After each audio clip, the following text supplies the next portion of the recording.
FreightWaves continues to follow the incredibly sad story of Indianapolis-based carrier Celadon Group abruptly shutting its doors, leaving 4,000 people without jobs weeks before Christmas. We here at FreightWaves want to help. FreightWaves has established a free job board for companies to post their openings and for people looking for employment in the freight industry to share their resumes. There's no cost for anyone to participate. Hundreds of jobs have already been added to the site. If you're looking for employment or have a job to post, head to freightwaves.careers.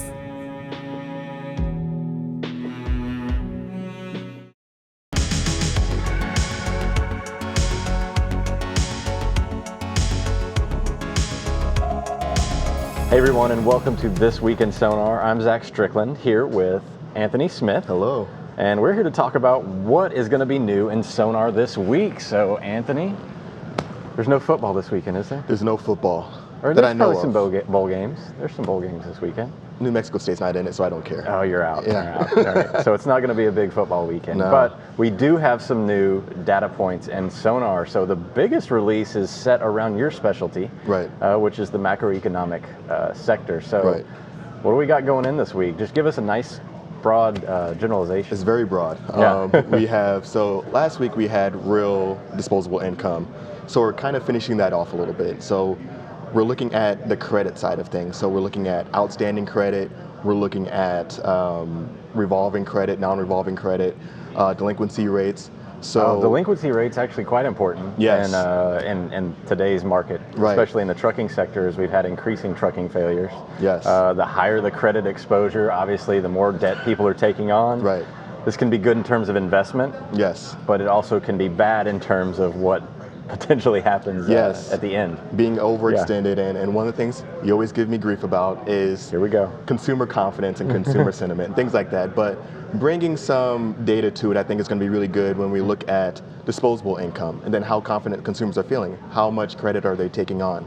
And really that's going to have ties to how much consumers are spending. And these are things that move the economy. Right. So there's going to be a big chunk of data released around consumer credit and really the climate for them. Another big release we have is more orders data.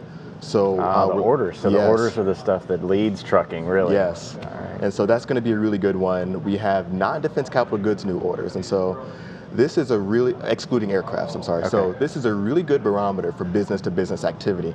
And when we see that non-defense capital goods new orders are picking up, that's telling us that maybe businesses are feeling more confident, they're willing and ready to invest, and they are putting in these orders, and this is going to, like you said, go into production.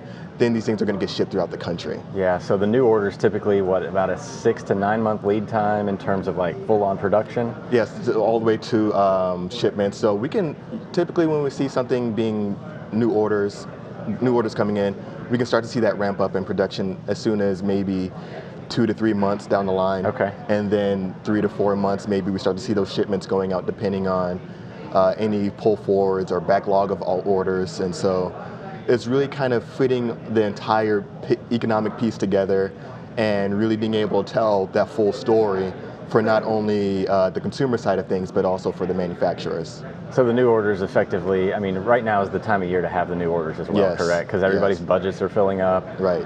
All of a sudden one day it's like, here it is on a truck. Yeah, yeah. You know, anybody that's out there making a budget right now Right. is trying to figure out what their customers are about to do. New orders are a good way to kind of gauge what the general, movement of the economy is going to be in 3 to 6 months potentially. Exactly. Another release we have coming through is going to be weekly jobless claims. And so Right. this is something we write about often in the Daily Watch from time to time. Typically it comes out on a Thursday. Usually it's volatile on a month-to-month, on a week-to-week movement. So we use a 4-week moving average for Okay. weekly jobless claims. And so this is another telltale sign if this starts picking up, that maybe unemployment rates are going to start ticking up eventually, and that layoffs are happening. And so this is another sign for the overall health of the consumer. Gotcha. That builds into that Yeah. that confidence piece of it. Yeah, confidence. There you go again with your feelings. Not interested in that. But so we also have some interesting rail data. Yes. So now we have outbound and inbound rail market share, by empty and loaded containers. Okay. So this is a good measure to see which areas, which railheads are growing, which ones are dying. Right. You know, the ebbs and flows of the overall rail flow market. So this also has a correlation to trucking, as well as just general market conditions. Anytime that an area is growing in terms of inbound rail volume, that means that you're probably going to see the same thing on the trucking side. Right. Especially now because the rails are starting, you know, on our podcast the other day, we were talking to Mike Bodendistel. Yes. And he said that, you know, trucking was really siphoning a lot of the intermodal volumes from the rails right now, just Right. because you got shorter length of hauls coming into play, as well as the fact that the trucking rates are suppressed.